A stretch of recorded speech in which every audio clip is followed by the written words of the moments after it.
الرحمن الرحیم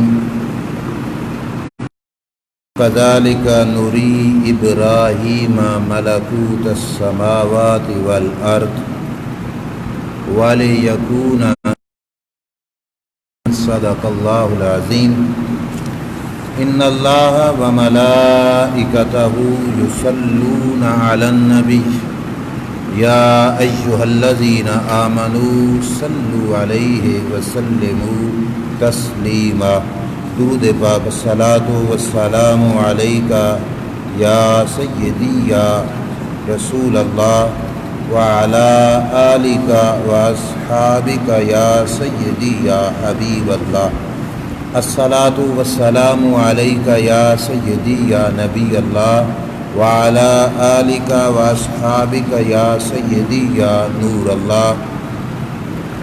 مولاي صل وسلم دائما ابدا علی حبیبک خیر الخلق کلہم منزہ عن شریک فی محاسنہ فجوہر الحسن فیہ غیر منقسم یا اکرم الخلق مالی من الوذ بہ سواک عند حلول الحادث العمم ولن یضیق رسول اللہ جاہک بی اذا الکریم تجلی باسم منتقم۔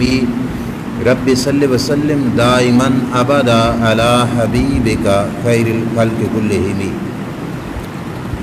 اللہ کریم جل شانہ کی حمد و ثنا اور حضور سید المرسلین خاتم النبیین امام الانبیاء حضرت محمد مصطفیٰ احمد مجتبیٰ صلی اللہ تعالی علیہ وآلہ وبارک وسلم کے دربار اقدس میں ہدیہ درود و سلام بصدد و احترام عرض کرنے کے بعد معزز محتشم حاضرین و سامعین السلام علیکم ورحمۃ اللہ وبرکاتہ۔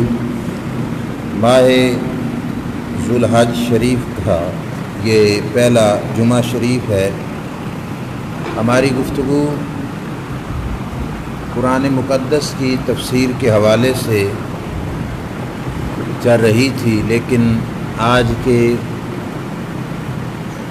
اس جمعۃ المبارک کے موقع پر خاص طور پہ جد الانبیاء حضرت سیدنا ابراہیم علیہ السلام کے حوالے سے میں چند ایک معروضات آپ کے سامنے عرض کروں گا۔ دعا ہے خالق کائنات جل وعلا شانہ سچ اور حق بیان کرنے کی اور اس پہ سمجھ کر عمل کی توفیق عطا فرمائے۔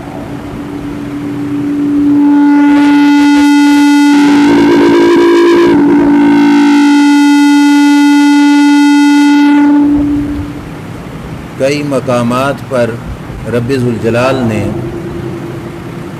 بارہا بار حضرت ابراہیم علیہ السلام کا تذکرہ کیا۔ میں اس مناسبت کو بیان کر کے کچھ معروضات عرض کروں گا۔ جس وقت رسول اکرم صلی اللہ علیہ وسلم مکہ شریف میں مبعوث ہوئے، اعلان نبوت کیا، مکہ کے رہنے والے لوگوں کے ساتھ سرکار کی جو جنگ تھی بیسیکلی وہ یہ تھی کہ وہ مشرک تھے، شرک کرتے تھے، اور اللہ کے پیارے نبی صلی اللہ علیہ وسلم شرک سے منع فرماتے تھے۔ اس مقصد کے لیے اللہ نے اپنے محبوب صلی اللہ علیہ وسلم کو ایسی تعلیمات عطا فرمائیں کہ جن کے ذریعے سے مکہ کے کافروں کا شرک توڑا جا سکے، کہ یہ شرک سے باز آ جائیں۔ شرک کا مطلب یہ ہے کہ وہ اللہ کی عبادت تو کرتے تھے، عبادت کے ساتھ ساتھ بتوں کو بھی سمجھتے کہ یہ بھی عبادت کے مستحق ہیں، کہ سجدہ عبادت کا جیسے اللہ کو کرنا ہے اسی طرح کے سجدے بتوں کو بھی کرنے ہیں۔ اور ان کے عقیدے میں تھا کہ یہ بت ہمیں بارش برساتے ہیں، ہم پہ کوئی یہ نظریہ رکھتا کہ یہ روزی دیتے ہیں، ان سے ہمیں کچھ نہ کچھ ملتا ہے، لہٰذا اس بیس پر ان کا عقیدہ تھا کہ بت پرستی بھی ایک عبادت، اور عبادت میں رب کے ساتھ وہ بتوں کو شریک ٹھہراتے تھے۔ لیکن اس کے ساتھ ساتھ ابراہیم علیہ السلام کی نسبت پر مکہ کے لوگ فخر بھی محسوس کرتے تھے، یعنی اپنے آپ کو ابراہیمی کہلوانے میں ان کو ناز تھا، فخر تھا، نسبت ابراہیمی، اور حضرت ابراہیم علیہ السلام کی اچھی خاصی پہچان بھی رکھتے تھے۔ ابراہیم علیہ السلام کو بہت زیادہ معتبر اور مستند سمجھتے تھے، لیکن تھے مشرک۔ اب رب کریم جل شانہ اپنے محبوب صلی اللہ علیہ وسلم کی زبان سے اللہ کے نبی حضرت ابراہیم علیہ السلام کے حوالے رب پیش کرتا، تاکہ مکہ کے یہ لوگ جو ابراہیم علیہ السلام کو بہت مستند اور قابل اعتماد سمجھتے ہیں اور ابراہیم علیہ السلام کی نسبت سے فخر محسوس کرتے ہیں، تو آئے محبوب صلی اللہ علیہ وسلم ان کو بتاؤ کہ نظریہ توحید یعنی ابراہیم علیہ السلام کا جو عقیدہ توحید تھا وہ بھی ان کو بتاؤ، تاکہ ان کو پتہ چلے کہ ابراہیم علیہ السلام سے صرف نام کی نسبت کافی نہیں، ابراہیم علیہ السلام کا نظریہ اپنانا ضروری ہے۔ اس واسطے بارہا بار رب ذوالجلال نے حضرت ابراہیم علیہ السلام کے واقعہ کو حضور کی زبان سے مکہ والوں کو سنوایا کہ محبوب صلی اللہ علیہ وسلم ان کو سناؤ کہ ابراہیم علیہ السلام جن کی نسبت پہ تم نازاں ہو ان کا عقیدہ کیا تھا۔ اس موقع پر میں ضمناً ایک بات عرض کرتا چلوں، آج ہمارے اندر بھی یہ بیماری ہے کہ ہم بڑی بڑی نسبتیں لگا کر بڑا بڑا فخر محسوس کرتے ہیں۔ کوئی کہتا ہے میں یہ ہوں، کوئی کہتا ہے میں وہ ہوں۔ اگرچہ نسبت قابل فخر ہوتی ہے، اس میں کوئی شک نہیں۔ مثال کے طور پر ہمیں فخر ہے کہ ہم سنی ہیں، اور یہ نسبت قابل فخر بھی ہے، اس میں کوئی شک نہیں، لیکن نسبت کے رکھنے کے ساتھ کچھ ذمہ داریاں بھی ہیں۔ جیسے مکہ والے کہتے ہم ابراہیمی ہیں، لیکن رب نے فرمایا صرف ابراہیمی ہونا کافی نہیں، ابراہیم علیہ السلام کی پیروی بھی کرنی ہوگی، ان کی تابع داری بھی کرنی ہوگی۔ اب صرف سنی کہلانا یہ کافی نہیں ہوگا، اللہ کے نبی صلی اللہ علیہ وسلم کی سنت کو بھی مضبوطی سے پکڑنا یہ بھی ضروری ہوگا۔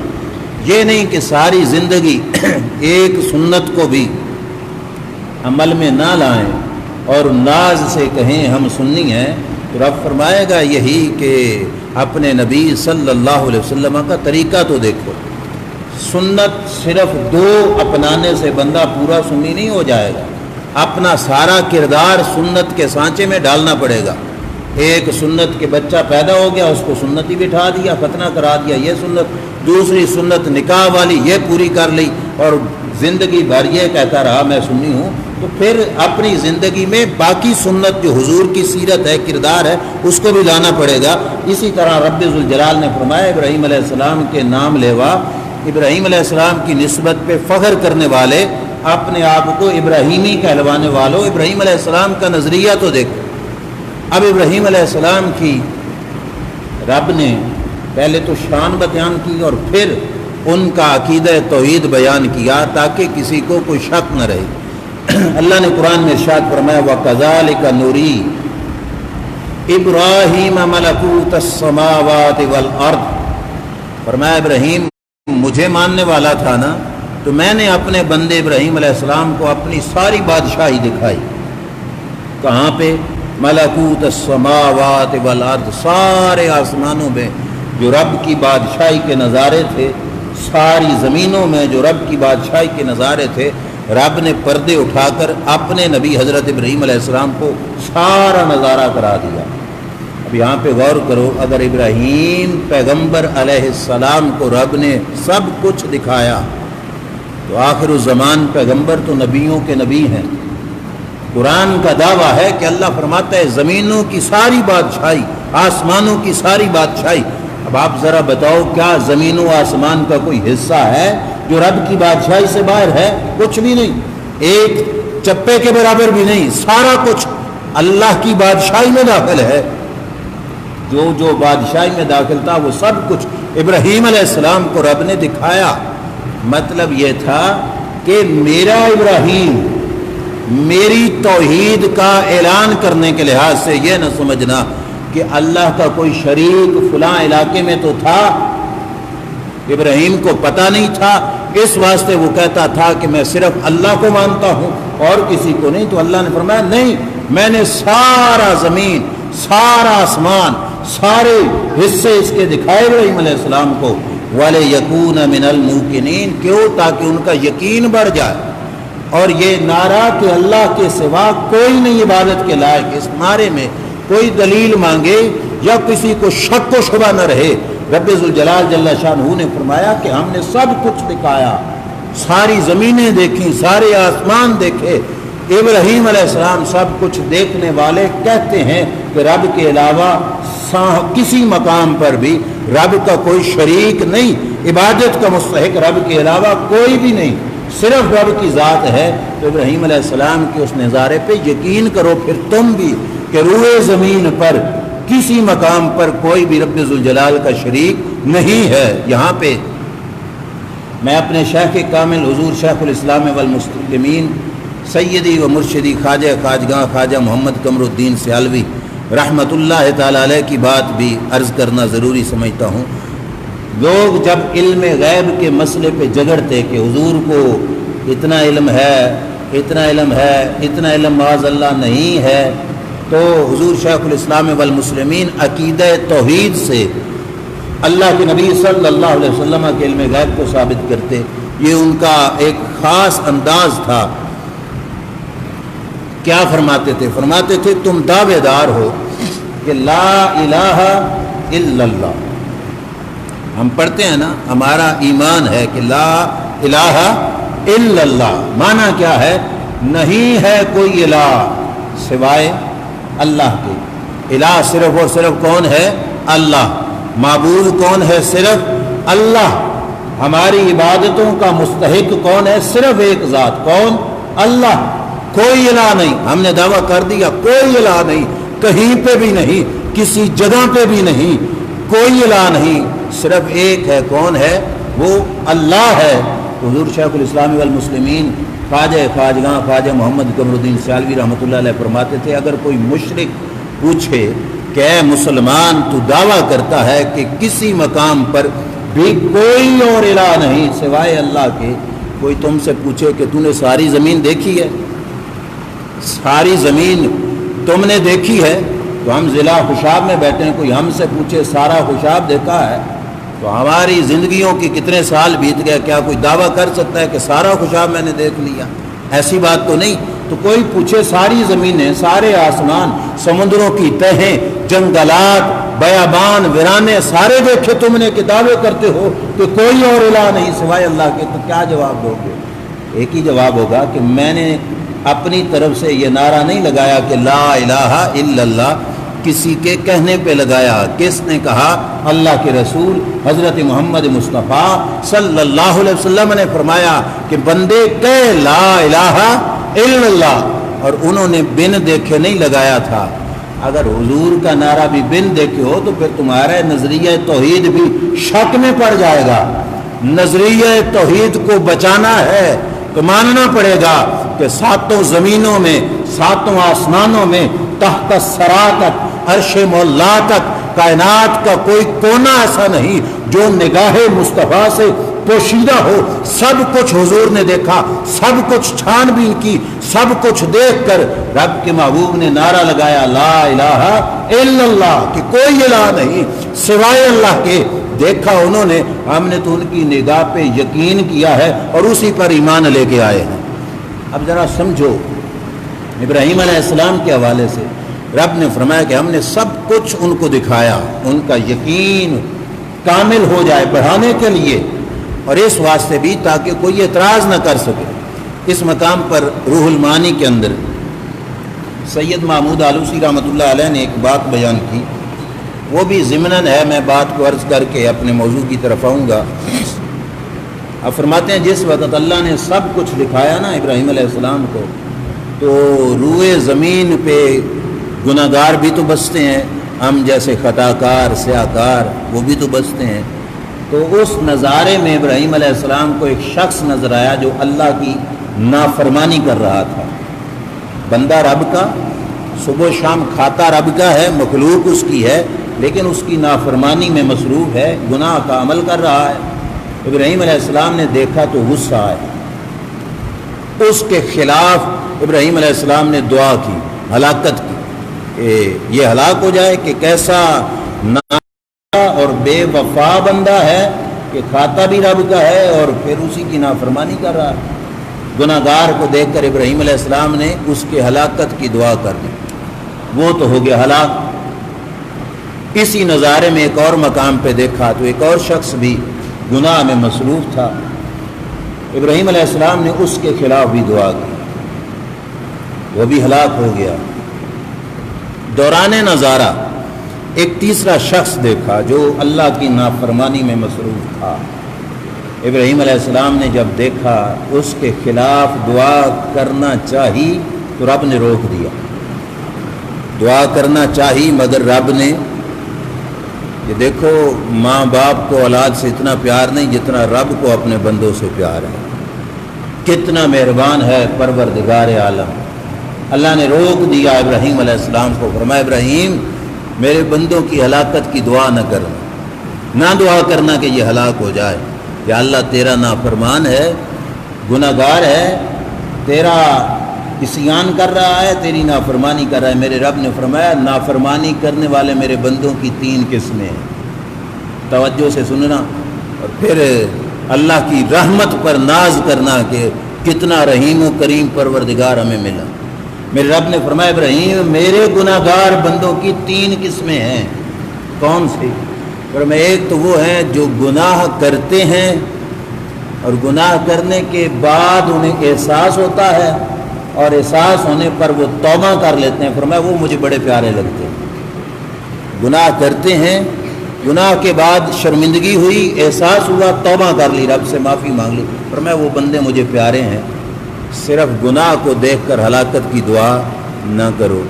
فرمایا دوسری قسم گناہ گاروں کی ایک ہے جو گناہ کرتے ہیں، گناہ پہ ڈٹے رہتے ہیں، توبہ کی توفیق ان کو تو نصیب نہیں ہوتی، وہ توبہ نہیں کر پاتے، کہ رب فرماتا ہے کہ ان کی پشتوں میں ایسی اولاد میں نے رکھی ہوتی ہے جو ان کے ذریعے سے اس جہان پہ آئے گی، یعنی ان کی نسل میں ایسے لوگ ہوتے ہیں جو لوگ دنیا پہ آ کر لوگوں کو میرا ذکر سکھائیں گے۔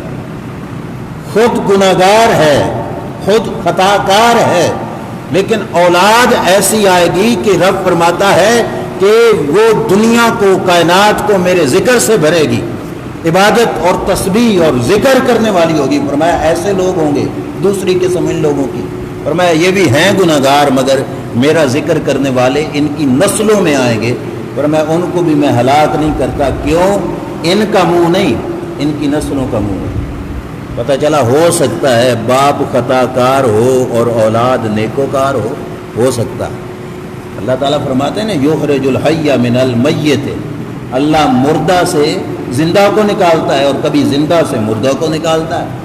اولاد بدکار ہو باپ نیکوکار ہو یہ بھی ہو سکتا ہے، اولاد نیکوکار ہو باپ بدکار ہو یہ بھی ہو سکتا ہے، اور یہ بھی ہو سکتا ہے دونوں نیکوکار ہوں۔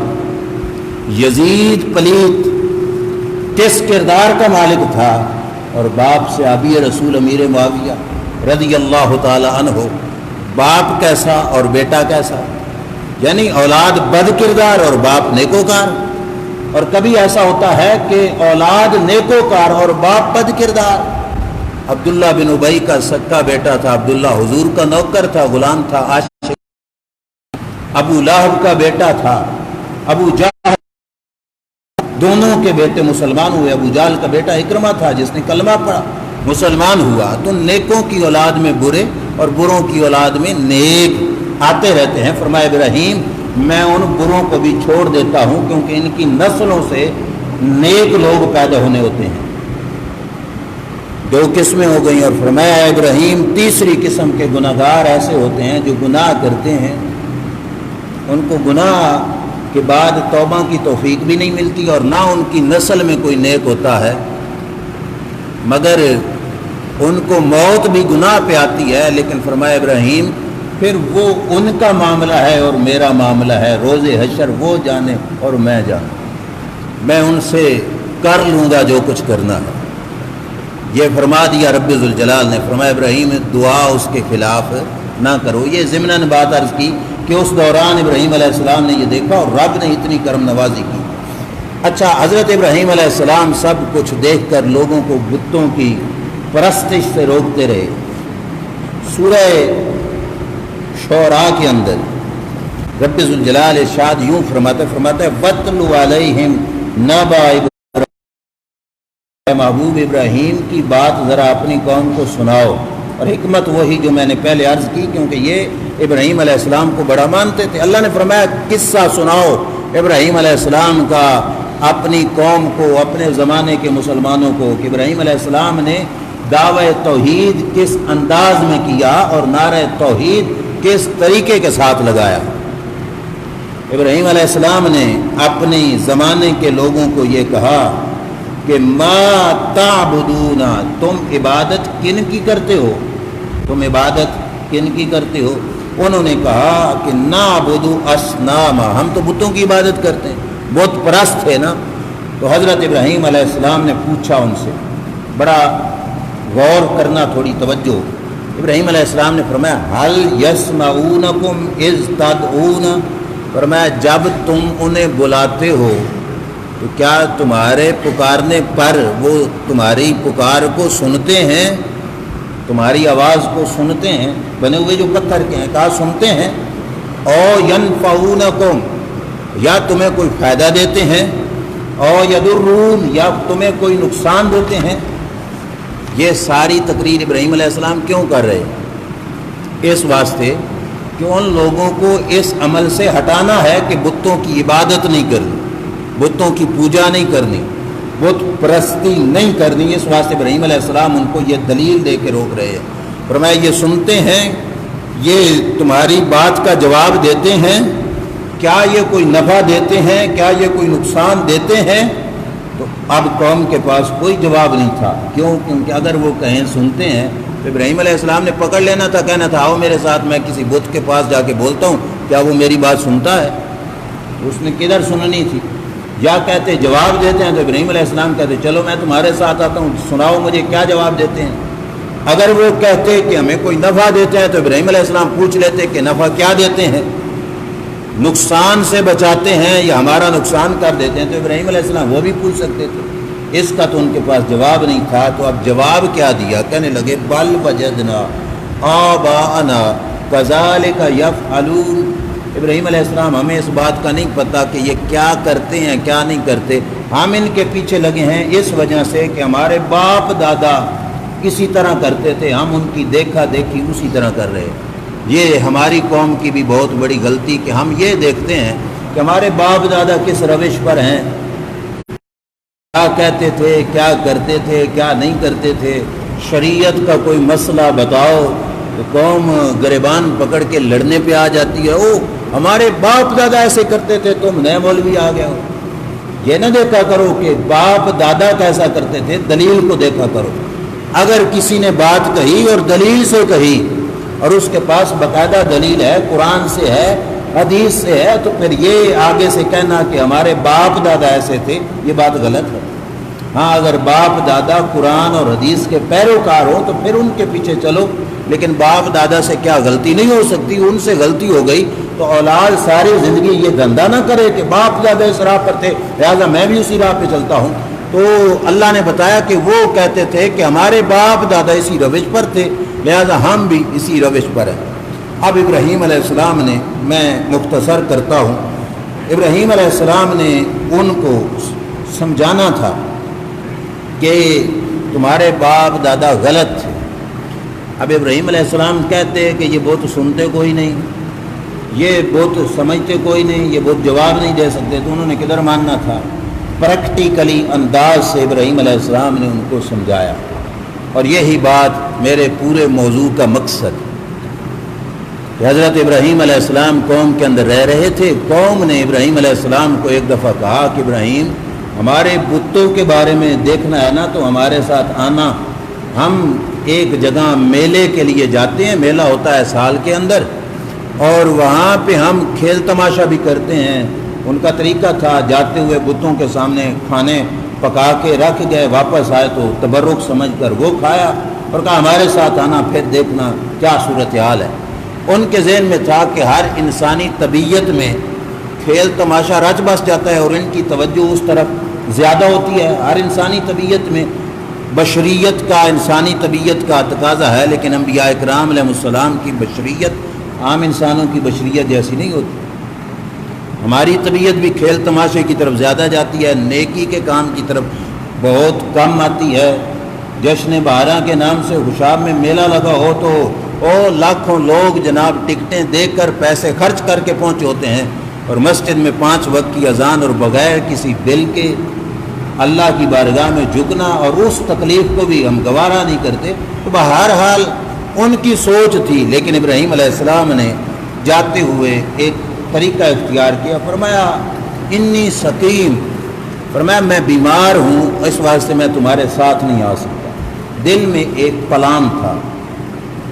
اب یہ نہ سمجھنا کہ بیمار نہیں تھے تو جھوٹ بولا، بیماری سے مراد یہ تھی کہ مجھے ایک تکلیف ہے، اور تکلیف یہ تھی کہ میری قوم کے لوگ رب کو چھوڑ کر بتوں کو پوجتے ہیں، تو یہ تو تکلیف تھی، درد تھا، یہ دکھ تھا، پریشانی تھی، تو یہ بیان فرمائی ابراہیم علیہ السلام نے اور کہا کہ میں تمہارے ساتھ نہیں آؤں گا۔ وہ چلے گئے، پیچھے بت خانے ان کے خالی، مندر جہاں بت رکھے ہوئے تھے وہ خالی۔ اب اللہ کے نبی کو موقع مل گیا، پہنچ گئے ان کے بت خانوں میں، اور کیا پکارا۔ حالانکہ بت نہیں سنتا، یہ بات ٹھیک ہے، لیکن اتمام حجت کے لیے مزید کہ کہا کہ تم ان سے کچھ نہ کچھ بات کی کہ کیا یہ سنتے ہیں، سمجھتے ہیں یا نہیں، حالانکہ یقین تھا نہیں سنتے۔ تو پکارا، کوئی جواب نہ آیا، تو آپ نے بت کو نہ ہتھوڑا اور بعض روایتوں کے مطابق کلاڑا مارا، اور مار مار کے فجعلہم جزازا۔ اللہ کا قرآن فرماتا ہے سارے بت توڑ توڑ توڑ کے ریزہ ریزہ کر دیا، جو سب سے بڑا بت تھا نا اس کو چھوڑ دیا، وہ بھی صرف ان کو سمجھانے کے لیے کہ آئیں گے تو ان سے بات کریں گے۔ واپس پلٹی قوم، بتوں کو ٹوٹا دیکھ کر بڑے پریشان ہوئے، اور مفسرین نے لکھا یہ خبر ان کو وہاں میلے میں پہنچ گئی تھی کہ بتوں کا یہ حشر ہو گیا۔ واپس دوڑ کے آئے، دیکھا تو بت ٹوٹے ہوئے۔ سوچا کس نے کیا، تو کہنے لگے کہ پہلے یہ ایک بندہ تھا جسے ابراہیم کہتے تھے، وہ بتوں کا بڑا تذکرہ کرتا، بتوں کی مخالفت کرتا، اسی سے پوچھیے۔ پوچھا گیا تو ابراہیم علیہ السلام نے فرمایا ہتھوڑا یا کلاڑا تمہارے بڑے بت کے پاس موجود ہے، اسی سے پوچھو۔ وہ موجود تھا، اس کے آس پاس کے چھوٹے توڑے گئے، اس سے پوچھو کس نے کیا یہ کام، تاکہ قوم کو نہ پریکٹیکلی یہ سمجھ آ جائے کہ یہ نہ دیکھتے ہیں، نہ سنتے ہیں، نہ سمجھتے ہیں، نہ کچھ کر سکتے ہیں۔ اب بالکل ان کو عاجز کر کے دکھانا چاہتے تھے، تو اب ان کو خود کہنا پڑا کہ ابراہیم یہ کیا بولے گا، یہ تو بول نہیں سکتا، یہ کیا دیکھے گا، یہ دیکھ ہی نہیں سکتا۔ تو ابراہیم علیہ السلام نے اسی کو دلیل پکڑ کے کہا جو نہ سن سکتا ہے، نہ دیکھ سکتا ہے، نہ بول سکتا ہے، نہ اپنے آس پاس کھڑے بتوں کی حفاظت کر سکتا ہے، وہ خدا کیسے ہو سکتا ہے؟ خدا وہ ہے جس نے ہم سب کو پیدا کیا، یہ خدا نہیں جن کو ہم نے بنایا۔ اللہ وہ ہے جس نے سب کو بنایا، یہ نہیں جن کو ہم نے بنایا۔ اب اس مقام سے ذرا دیکھیے ابراہیم علیہ السلام کی ملت، ہماری بھی ملت ابراہیمی، طریقہ کار ان کا کیا تھا کہ انہوں نے بت بنائے نہیں، بت شکن، بت توڑنے والے تھے۔ ابراہیم علیہ السلام کے پیروکار بھی زندگی بھر کبھی بت بنانے والے نہیں تھے، بت توڑنے والے تھے۔ یہ عجیب نسل پیدا ہوئی جنہوں نے اسلام آباد میں مندر کی بنیاد رکھ کر بت بنانے کا سوچ لیا۔ ہم ان لوگوں کی نسل سے تو نہیں تھے کہ جو بت بنانے والے تھے، ہمارے بزرگ بت توڑنے والے تھے۔ اللہ کے نبی صلی اللہ علیہ وسلم نے کعبہ شریف کو 360 بتوں سے پاک کیا، صاف کیا، بنائے نہیں۔ اور پھر 1024 عیسوی میں جو آج 2000 جو ہے پورا 2020 ہے نا، یہ 2020 ہے، اس سے 1000 سال پیچھے جاؤ، 10 صدیاں، 1024 کے اندر بر صغیر کی سرزمین پر عظیم بادشاہ حضرت سلطان محمود غزنوی رحمۃ اللہ تعالی علیہ، جن کی ساری زندگی عظیم کردار سے بھری ہے۔ اور تاریخ اٹھا کے دیکھی میں نے تو جہاں سے کھولا، انہوں نے یہ کہا کہ ان کی ساری زندگی بڑی کمال کی، لیکن ان کی زندگی میں ہندوستان پر 17 حملے وہ بڑے مشہور ہیں کہ حضرت سلطان محمود غزنوی رحمۃ اللہ علیہ نے ہندوستان پہ 17 حملے کیے، اور غزنی افغانستان کا علاقہ تھا، وہاں سے آتے براستہ ملتان اور وہاں سے گزر کر ہندوستان کا جو علاقہ گجرات کا ہے وہاں پہ اور مختلف علاقوں پہ جا کے انہوں نے حملے کیے۔ اس حملے میں سے 17 حملے، ان میں سے غالباً 12 نمبر کا تھا جس حملے میں حضرت سلطان محمود غزنوی رحمۃ اللہ علیہ نے سومناتھ کا مندر توڑا۔ وہ ہمارے بابے مندر توڑنے والے تھے، بنانے والے نہیں تھے۔ سلطان محمود غزنوی نے 3 دن حملہ کیا سومناتھ کے مندر پر۔ پہلے دونوں دن مسلمانوں کو نقصان اٹھانا پڑا، مسلمانی لشکر کا کافی نقصان ہوا۔ اس دوران پھر حضرت ابو الحسن خرقانی رحمۃ اللہ علیہ سے ملاقات، اور پھر حضرت سلطان محمود غزنوی کا تیسرے دن حملہ، اور تیسرے دن کے حملے میں رب ذوالجلال نے مسلمانوں کو شاندار فتح عطا فرمائی۔ ستمبر 1024 یعنی آج سے 100 سال پہلے کی بات ہے، حملہ کیا، مندر تک پہنچ گیا اللہ کا یہ ولی سلطان محمود غزنوی رحمۃ اللہ علیہ۔ اور سیرت نگاروں نے لکھا بت خانے میں داخل ہوئے تو سیدھا سب سے پہلے حضرت سلطان محمود غزنوی رحمۃ اللہ علیہ جو سب سے بڑا بت تھا نا اس کے پاس پہنچے۔ بڑے بت کی اونچائی تھی 9 فٹ کا بت تھا، اور سلطان محمود کے ہاتھ میں بہت بڑا گرز تھا۔ اس گرز کو حضرت سلطان محمود غزنوی نے، اب دیکھو نا مارنے کے بھی انداز مختلف ہوتے ہیں، صرف گراتے صرف توڑتے تو کچھ اور انداز تھا۔ انسان کی وجود میں جس چیز کو عزت کی جگہ پر تعبیر کیا جاتا ہے وہ ناک ہے۔ کہتے ہیں نا فلانا منہ ناک کالا بندہ، یعنی وہ بڑا قابل عزت ہے۔ تو سلطان نے سیدھا گرز نہ بت کے ناک پہ مارا، سب سے پہلے بت کا ناک توڑا کہ پتہ چلے کہ یہ بے نکا ہے، بے عزت ہے۔ بت کا ناک توڑا، اور ناک توڑنے کے بعد اب پھر سلطان محمود غزنوی اس کے ٹوٹے کرنے لگا۔ سیرت کا تاریخ کا یہ حصہ مسلمانوں کی تاریخ میں بڑا سنہری ہے۔ بت پرست آئے جنہوں نے سلطان محمود غزنوی کے سامنے ہیرے جواہرات کے ڈھیر لگا دیے، اور ڈھیر لگا کے کہا سلطان یہ ساری دولت لے لو اور بت نہ توڑو۔ دلیل ان کی سمجھنا، آج کچھ ہمارے مفکر نام نہاد سکالر بھی مختلف قسم کی دلیلیں دے کر قوم کو گمراہ کرتے ہیں۔ دلیل ان کی سمجھنا ایک دفعہ ذہن ہل جائے گا۔ انہوں نے کہا سلطان صرف سومناتھ کا مندر تو نہیں، دنیا بھری پڑی ہے مندروں سے، صرف یہ ایک بت تو نہیں، ہزاروں بت ادھر ادھر موجود ہیں۔ اس بت کے توڑنے سے کیا بت پرستی رک جائے گی؟ وہ تو رکے گی نہیں، وہ تو ختم نہیں ہوگی۔ کیوں توڑتا ہے تو یہ بت؟ چھوڑو بت کو، ہم سے اتنے پیسے لے لو، یہ ہیرے جواہرات ہیں یہ لے لو، اور بت نہ توڑو۔ سلطان محمود غزنوی نے سوچا کہ بات تو یہ ٹھیک ہے کہ اس ایک بت کے توڑنے سے بت پرستی تو نہیں رک جائے گی، لیکن ان کا مزاج دیکھو کیا ہے۔ انہوں نے کہا لیکن اگر آج بت کو چھوڑ کر میں نے پیسے لے لیے تو میری تاریخ میں میری نسل کو یہ کہا جائے گا کہ مسلمان بت شکن نہیں تھا، بت فروش تھا۔ بت شکن نہیں تھا، بت فروش تھا، یعنی بت توڑنے والا نہیں تھا، بت بیچنے والا تھا۔ فرمایا اتنا بڑا کالا داغ میں اپنی اولاد کے مسلمانوں کے ماتھے پہ نہیں لگانا چاہتا، ان ٹکوں کے بدلے میں، ان پیسوں کے بدلے میں، کہ لوگ مسلمانوں کو کہے کہ مسلمانوں کا بادشاہ بت فروش تھا، بت شکن نہیں تھا۔ ٹھڈا مارا اس دولت کو، فرمایا سنبھال کے رکھو یہ اپنے ساری دولت، اپنے سارے پیسے، فرمایا بتوں کو توڑوں گا۔ اور پھر سلطان محمود غزنوی نے اس بڑے بت کے ٹوٹے کی، اگلی بات اس سے بھی مزید، ٹوٹے کر کے وہیں ہندوستان نہیں چھوڑا، 2 بڑے ٹوٹے کر کے اس بت کے سلطان نے باقاعدہ غزنی، اور جہاں پہ دارالخلافہ تھا نا سلطان محمود کی جو حکومت کا دارالخلافہ، غزنی میں 2 بڑے ٹوٹے بھیجے۔ کس مقصد کے لیے؟ اب یہ بات ایمان سینے میں ہو تو دل خدا کی قسم مچل جاتا ہے۔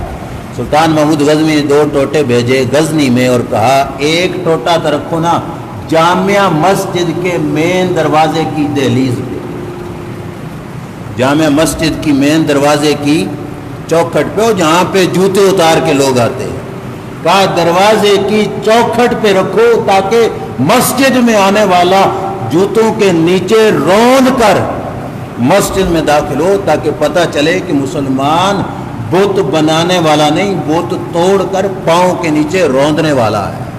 فرمایا ایک حصہ تو کہاں پہ رکھو؟ مسجد کے دروازے کے سامنے، اور فرمایا دوسرا حصہ میرے محل کا جو صدر دروازہ ہے اس کے سامنے رکھو، تاکہ آتے جاتے میں بھی اور میرے نوکر بھی اس بت کے حصے کو اپنے پاؤں کے نیچے روند کے آئیں۔ 2 حصے غزنی آ گئے، اور 2 حصے سلطان محمود غزنوی نے مکہ اور مدینہ شریف میں بھیجے۔ بت کے 2 حصے مکہ اور مدینہ شریف میں بھیجے۔ اس پلیت مجسمے کے ٹوٹے مکہ اور مدینہ بھیجنے کا مقصد کیا تھا؟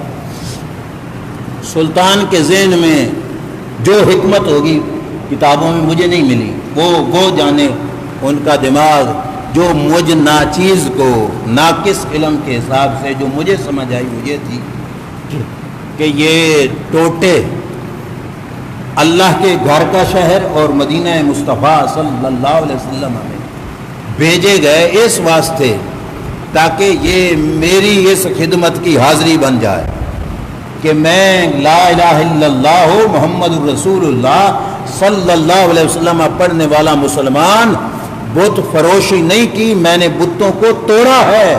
یا اللہ تو بھی دیکھ لے، یا رسول اللہ صلی اللہ علیہ وسلم آپ بھی دیکھ لیں کہ تمہاری امت میں یہ بندہ اس نے بتوں کو توڑا ہے۔ اور حکمت یہ بھی ہو سکتا ہے کہ مکہ اور مدینہ میں کثرت سے لوگ جاتے ہیں، تو اس حکمت کے پیش نظر بھیجے ہوں کہ وہاں پہ کثرت سے مسلمان جب جا کے لبیک اللہم لبیک لا شریک لک لبیک یہ صدائیں جب بلند کریں تو ان کے قدموں کے نیچے یہ بت روندا جا رہا ہو اور ان کو پتہ چلے کہ لا شریک لک، مولا تیرا کوئی شریک نہیں، اور جنہوں نے شریک بنایا تھا ان کو مسلمان مردوں نے توڑا ہے اور پاؤں کے نیچے روندا ہے۔ اس واسطے وہاں پہ بھیجے تاکہ یہ وہاں پہ بھی نعرہ توحید کی یہ گواہی دے سکیں، اس واسطے آپ نے وہاں پہ بھیجا اور وہاں پہ بھیج کر یہ اپنا اظہار محبت کیا۔ اللہ کی بارگاہ میں دعا ہے رب ذوالجلال جل وعلا شانہ میری حاضری کو اپنے دربار میں شرف قبولیت عطا فرمائے۔ اللہ کریم ان معروضات پہ عمل کی توفیق عطا فرمائے۔ وآخر دعوانا الحمدللہ رب العالمین۔